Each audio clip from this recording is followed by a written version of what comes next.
Hello everyone, আসসালামু আলাইকুম। সবাই কেমন আছেন? আশা করি সবাই ভালো আছেন। চলে আসলাম নতুন একটা ব্লগ ভিডিও নিয়ে। আমি এখন আছি আমার মায়ের বাড়িতে, আর মায়ের বাড়িতে এখন অনেক কাল ধানের বতর চলছে। কালকে ধান সিদ্ধ করেছিল, কিন্তু রোদ না থাকায় শুকাইতে পারে না, কিন্তু আজকে ধানগুলো শুকানোর জন্য আবার রোদে লেড়ে দিয়েছে। আমি ধানে কয়েক পা দিয়ে আবার বাড়িতে চলে যাচ্ছিলাম, আর এদিক দিয়ে যাওয়ার সময় দেখতেছিলাম যে অনেকগুলো কলা। গাছটা কিন্তু ছোট, কিন্তু কলাগুলো দেখুন কত বড় বড় কলা।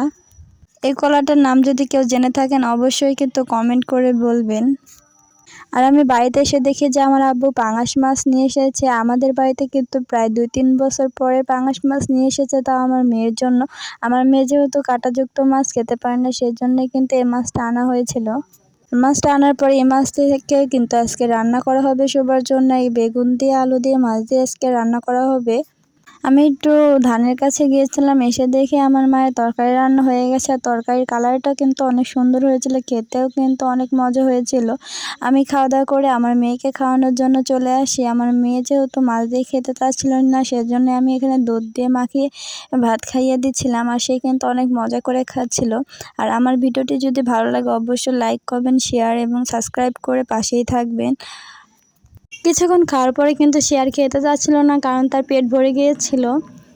আর আজকের ভিডিওটা এই পর্যন্ত। সবাই ভালো থাকবেন। আল্লাহ হাফেজ।